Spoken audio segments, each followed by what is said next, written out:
The Scent of Jasmine. Intro. When the scent remains. There's a moment after heartbreak where the world becomes so still, so sharply silent. It feels like punishment. Grace didn't know how long she had been standing in the apartment she once called home. The smell of jasmine still lingered in the air, a diffuser he'd gifted her once meant to bring peace. Now it clung to the silence like a mockery. She had walked in expecting the same routine.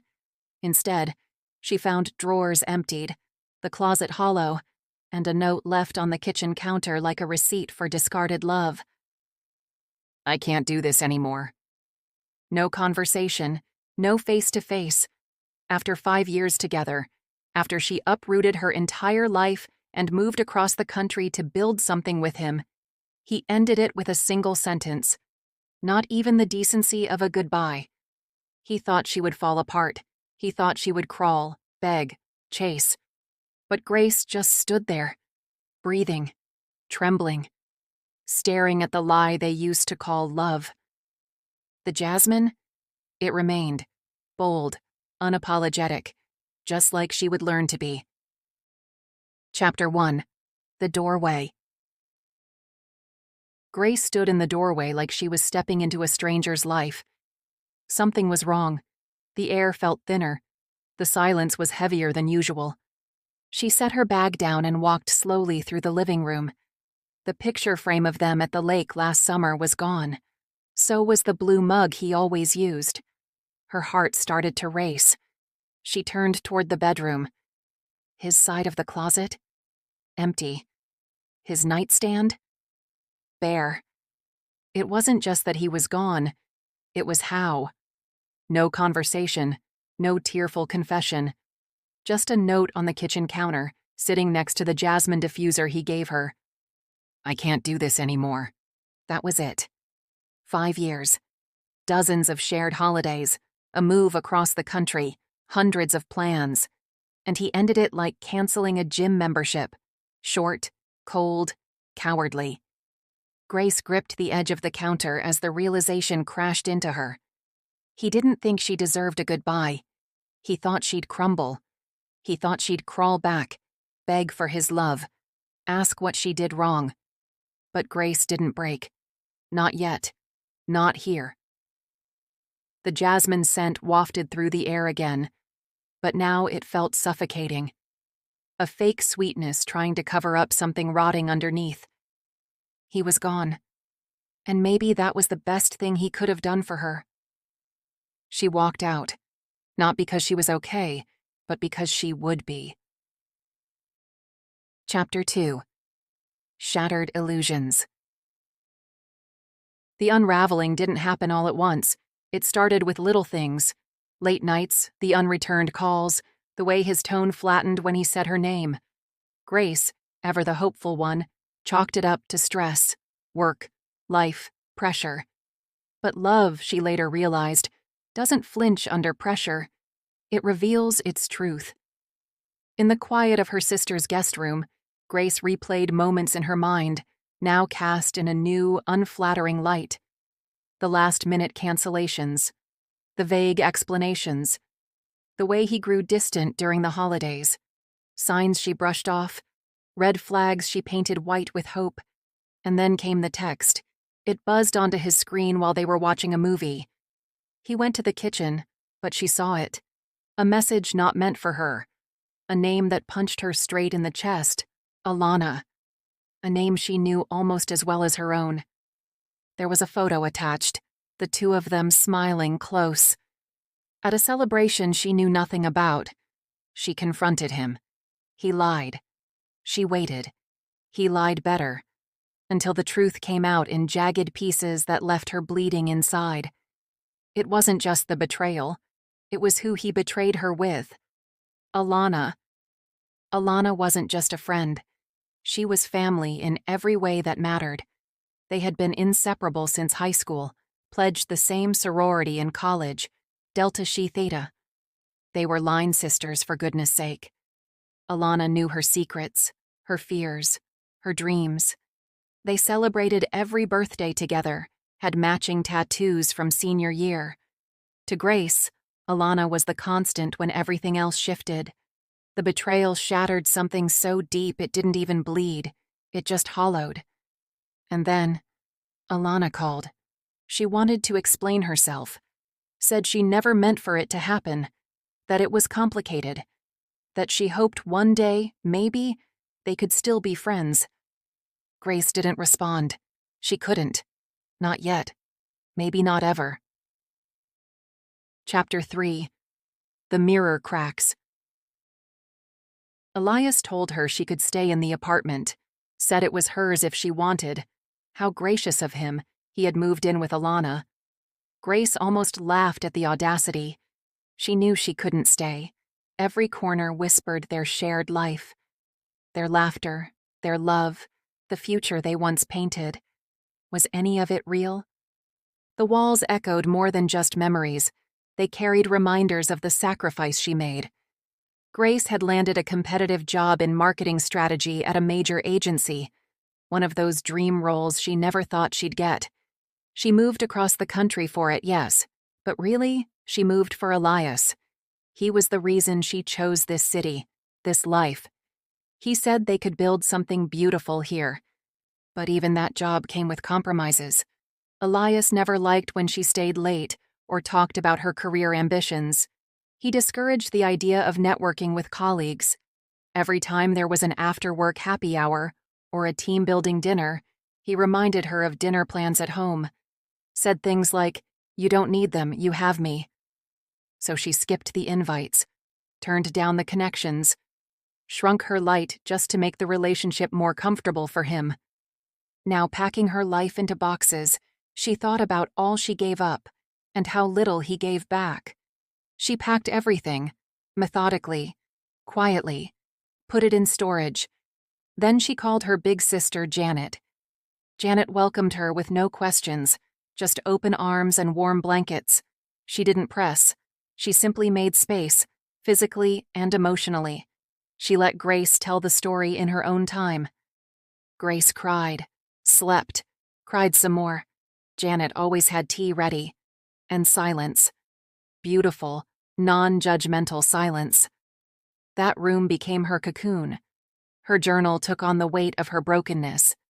She stopped answering calls, cried in the shower, tried yoga, failed yoga, watched hours of renovation shows and imagined demolishing every memory. She thought about the woman she used to be, the one who laughed too loud at movies, the one who made killer French toast, the one who loved to dance barefoot in the kitchen. Where did she go? Chapter 4. The Kindness of Strangers. Her coworkers noticed the shift first. Grace had become more focused at work. There was a spark in her eyes during meetings, and she even signed up for a weekend creative workshop, something she would have never done before. For so long, Elias had discouraged her from forming friendships with colleagues or staying late for networking events. But now, Grace was rediscovering who she was when no one tried to shrink her. That evening, she didn't want to go straight back to Janet's. She wandered into a cozy bookstore cafe she'd passed a dozen times, but never entered. The smell of roasted coffee and old pages soothed something in her. She ordered tea and sat with a blank journal. Noelle was seated across from her, working with a small group on ceramic mugs they'd painted. She noticed Grace's empty page, the restless tap of her pen. "You look like you need to make something," Noelle said, offering a soft smile and a pottery workshop flyer. Grace went. The studio was warm, earthy, filled with soft music and people shaping pain into bowls, mugs, sculptures. She didn't speak much, but her hands remembered how to move. She made a bowl. It was uneven, off-center, imperfect, but it held something, her beginning. And as she smoothed the rim of that bowl, she thought, "It feels good to create something with my own hands." Chapter 5. Love Letters to Self. Pottery became therapy. Noelle became a friend. Grace started to write again. Not just journal entries, but letters. To herself. Love letters. Apologies. Affirmations. "I'm proud of you for leaving.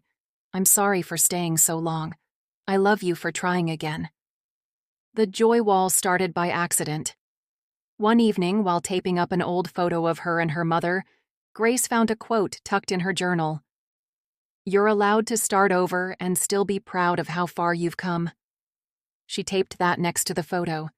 The next morning, she added a pressed flower. The day after, a doodle from a pottery class. Then came affirmations, sketches, colorful scraps, small memories that made her smile. Soon, half the wall in Janet's guest room was filled. A visual reminder of her growth. It was messy, beautiful, alive, just like her. She revisited old passions, cooking, photography, walking by the water. She played jazz at night and let it seep into her bones. The diffuser? She bought a new one. Jasmine again, but this time for herself. Grace discovered she had a natural talent. What began as therapy turned into skill. Less than a year after her first session, she started co-leading pottery classes with Noelle. Her techniques were fluid, her eye for shape and color instinctive. Clients gravitated toward her warmth, toward her story. At work, her boss noticed. Grace had stepped up.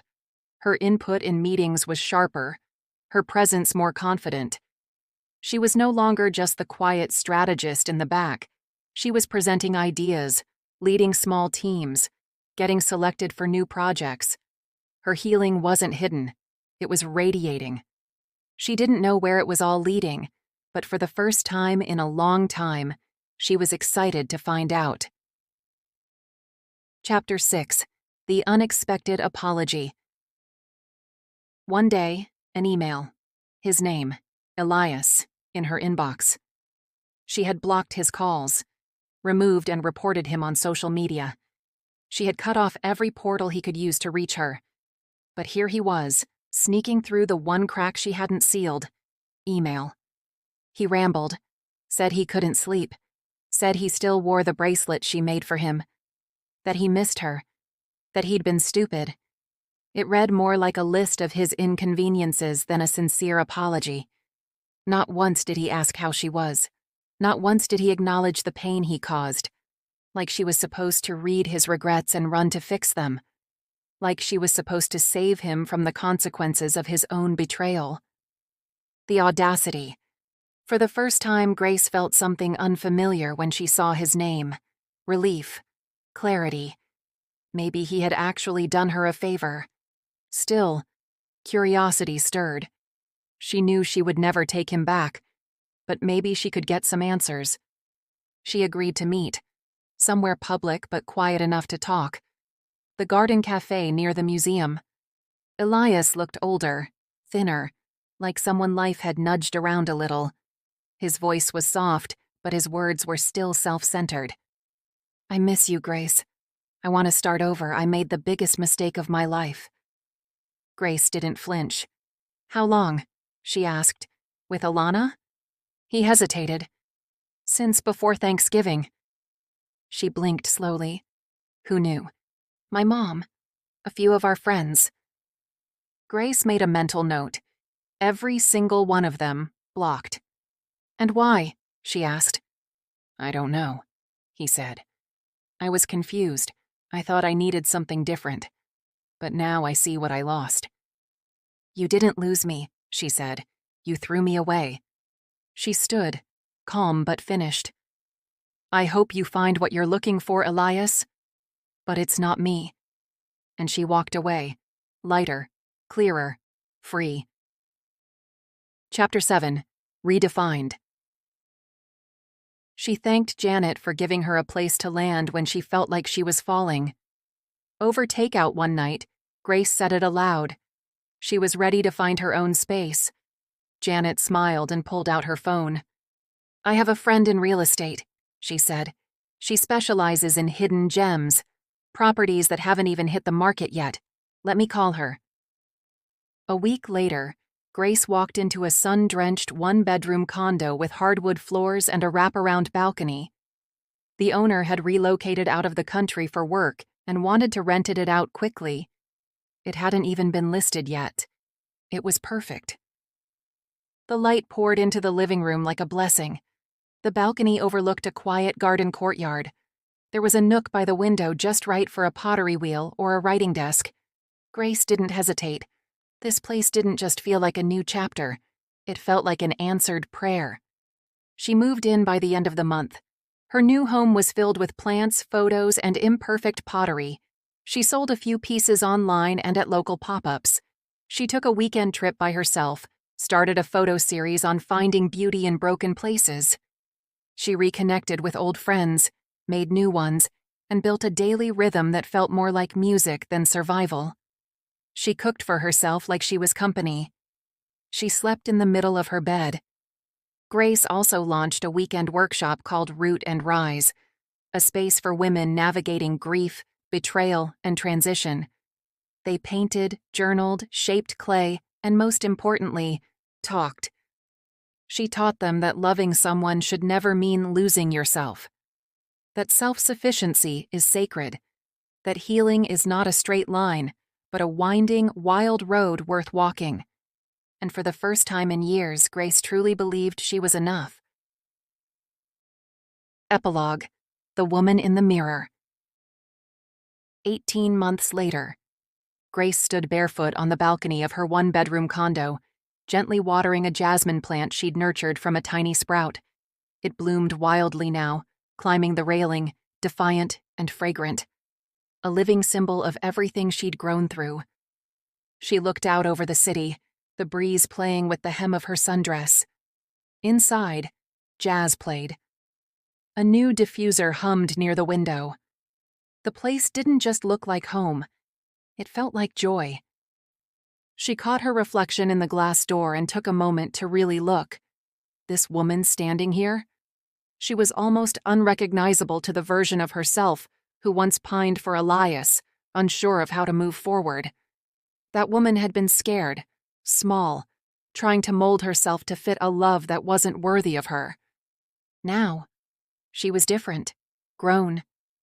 Grace had received a promotion at work months earlier. She was leading client projects, mentoring junior staff, and even pitched a campaign that landed the agency one of their biggest accounts. She had a circle of friends who celebrated her, showed up for her, and reminded her of her worth. She had reconnected with family she had unintentionally drifted from, built a close, unbreakable bond with her big sister Janet, and created a weekend workshop that brought healing to women who needed it most. She had a hobby that healed her soul and made a profit. She had a home where she laughed out loud, played music she loved, and never again made herself small. And when the wind shifted and carried the scent of jasmine to her nose, she breathed it in deep. This time, it didn't sting. She was not just healed. She was home,